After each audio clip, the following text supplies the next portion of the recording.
witches, welcome back to another video, or if this is your first time on this channel, hello, welcome. I want to start off today's video just by saying a super quick and super huge thank you and giving a shout out to my new patrons who joined in the past week. So thank you so much to Sydney and Yarn. Patreon helps me have this be kind of my main job, so I am just so stoked and I am so grateful for every single one of my patrons. Thank you guys so much. If you are interested in joining Patreon, just as a little aside, I do post 3 times a week there, as well as I have private full moon and new moon rituals for all of my patrons to share in, to come together and kind of join in fellowship or find community. So it's really fun. Ritual access does start at the $1 tier in case you guys are looking to try it out. So yeah, go check it out. Now this month I am trying to really gear my content towards my community. So I want to be uplifting voices of other witches. I have some really cool interviews planned that I'm really excited to share with you guys. But I'm also really trying to focus more on like the questions that my community has. And one of the biggest things that I find that a lot of practitioners, new or old, are really interested in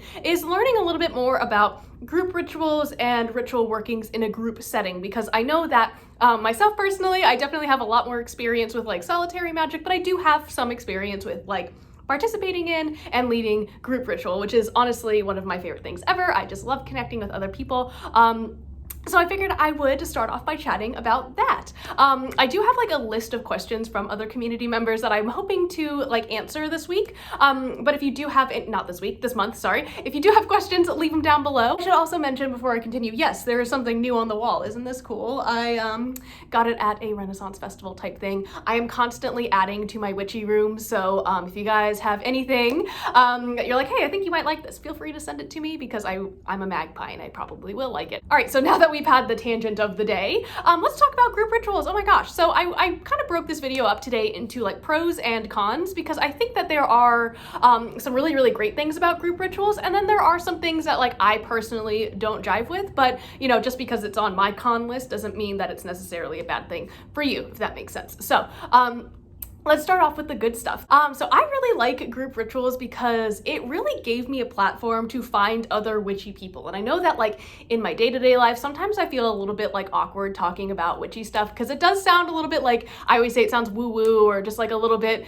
you know, people might look at you funny when you're like, ah, yes, and then I was working with the Fae. They're like, what are you talking about? But with other witches and other kind of people who tread in these worlds, I definitely find a bigger or a better sense of belonging. And I feel like I don't have to explain myself as much as I might, you know, talking to just someone at work, right? Which I really like. So I, through going to these kind of group gatherings, did find a great group of witchy friends that like, we go and do things in real life. Like we go to witchcraft stores or go, we like went to a farmer's market and like went to the Renaissance Festival where I got this. Like, it's really, really fun. I am really grateful that through these group workings that I was going to last year, I did find like a really nice group of people who I like really vibe with.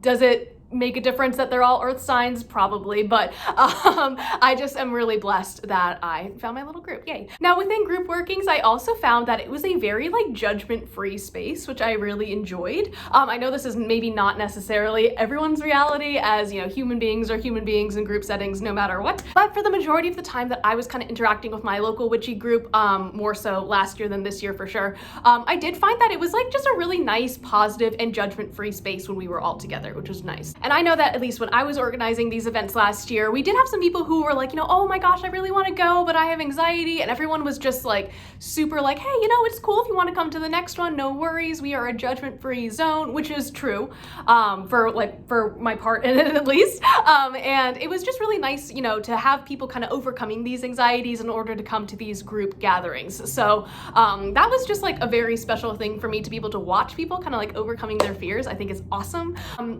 Another thing that I really liked about group workings or talking and interacting with other witches in kind of a ritual space is learning from one another. I think one of the biggest things that I learned is kind of how to phrase things, or like I learned new ways of phrasing things, new ways of casting circle, new ways to open and close circle. And then of course, because people have different perspectives, they're gonna put more importance on different things. So I found that by writing and creating ceremony together with other witches, it became more of a more well-rounded experience. And I was able to kind of apply this to my own work and my own rituals and everything that I was writing up. And I really just feel like it became more well-rounded and more complete, which I am very grateful for, and something that I really liked. The final thing that I wanted to touch on in terms of like pros or things that I personally just found were like really awesome about going to group workings or participating in group workings is that fellowship.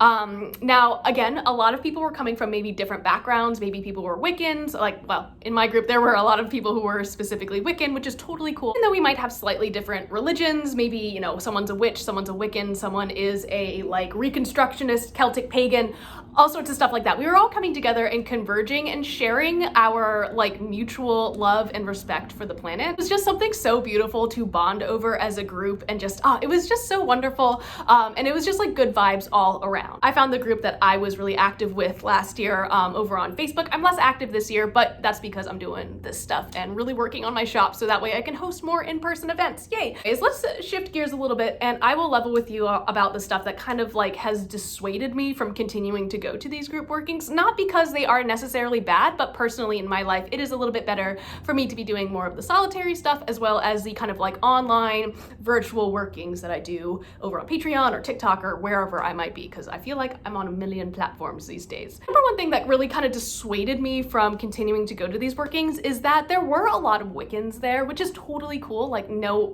hate against Wiccans, but when I'm celebrating the summer solstice or if I'm celebrating a holiday on the wheel of the year, you know, I prefer to take more of a non-denominational look at some of these holidays. So celebrating, you know, for example, the summer solstice, Litha, super cool to like put emphasis on the god and goddess if you are going to a Wiccan ceremony, but I tend to be a little bit less about, you know, looking at the Lord and the Lady and the narrative of the Oak King and the Holly King and stuff, which is beautiful and valid, just not for me.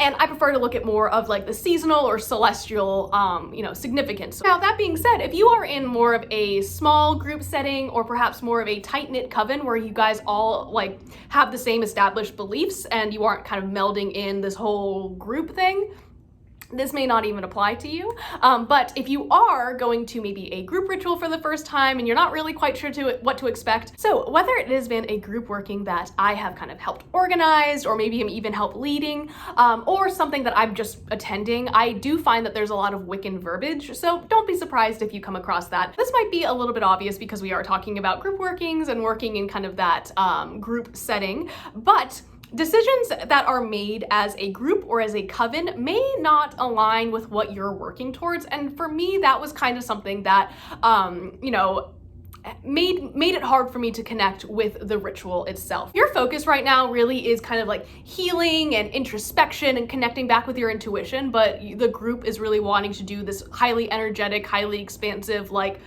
prosperity working. That for me would not line up with the energy that I'm currently feeling. So it would be harder for me to really be present in that working if that wasn't where I was feeling like energetically led, if that makes sense. So if that is something that you are concerned about, definitely talking to the group as a whole for sure. Like communication should flow very easily amongst group members, especially if they are working and a ritual space together or on some sort of magical working together. Communication is super key. But just know that, you know, if a group is doing a working that does not align with you, you don't necessarily need to go to that if it is an open working. So if you're like really not feeling like celebrating one of the holidays and the local group is celebrating the holidays, don't feel guilty about not going. It's gonna be okay. Okay, so my next point is probably one of the biggest things that like prevents me from going to group rituals, and that is that it is super hard to meet up and accommodate schedules. So I know that everyone wants to be there, everyone wants to participate, but sometimes like we have to be honest with ourselves and be like, okay, this date really just doesn't work out for me. And that can cause you to like miss out on some group stuff or can just make planning really hard in general. Now, I am at a point in my life where my schedule is like jam-packed, like literally sardines in a can. So it's really hard for me to find time outside of like work or doing this or trying to sleep in order to meet up with people. But that being said, where there's a will, there's a way. And I'm sure that everyone will be able to kind of meet up with each other in a group setting, should that be what they so choose. In tandem with this, we also have to remember that there are a lot of witches out there who are parents. And sometimes they have to bring their kids to stuff, which is super cool. If your group group decides that that is okay, or even that you want to, invite children to participate with their parents, awesome. I don't think that that should be something that detracts you from going and experiencing group ritual in general, especially if you're someone who like has kids or enjoys like hanging out with children. Just because it's not for me does not mean that it's not for you. And I know that the kids who were there did get a lot out of those ceremonies, so I'm really happy to hear that. And I know that the parents were happy that they could bring their kids along with them. So if you are looking for a group that is kid friendly, they are out there. But if you're looking for something that is more adult, you might need to set some ground rules first. Now, to be perfectly honest, there are some predatory pagan groups out there. And if someone is giving you like the ick, or a red flag is like flying high for you, get out. You know what I mean? No one should be making you uncomfortable about your spirituality. No one should be like asking for stupid sums of money. Like I'm talking like hundreds of dollars. There might be like an entrance fee or maybe a donation. I think we were asking for like maybe $5 donations just to help like cover the pavilion that we were renting. So like everyone kind of pitched in, which was really nice. But you know, we weren't out there being like, give me $100,000. Like, so if anyone's asking you for money, asking you for like favors that make you uncomfortable, if you guys catch my drift, if anyone is claiming to be God or to speak solely for the gods and anyone else who claims to speak for the gods is incorrect, like that kind of vibe, that seems really predatory to me. I would be careful. If they are just like in general making you feel uncomfortable or feel like you have to participate in something that makes you uncomfortable in order to be valid, I would say save yourself the trouble and just continue practicing solitarily.